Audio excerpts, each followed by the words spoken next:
Hi, guys. All right, we had a very good day today. I think we made a tremendous amount of progress, even from the last time I spoke to you, and I apologize for keeping you waiting, but there was more work to be done.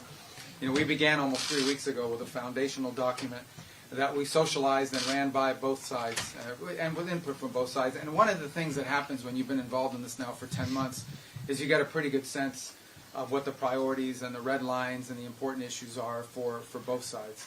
And so that allowed us to create a foundational document, which has been an ongoing working document. In fact, over the last 96 hours or more, there's been extensive engagement with the Ukrainian side, including our Secretary of the Army and others, being on the ground in Kiev, meeting with relevant stakeholders across the Ukrainian political spectrum in the legislative branch and the executive branch and the military and others to further sort of narrow these points.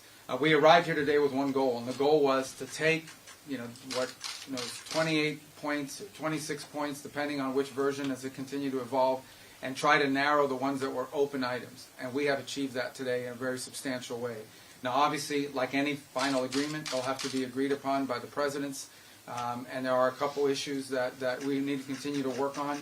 But I think the report today is that I think today was worthwhile. It was very, very.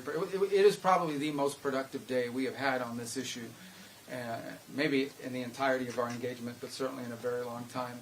But work remains, and because this continues to be a working process. I don't want to declare victory or finality here. There's still some work to be done.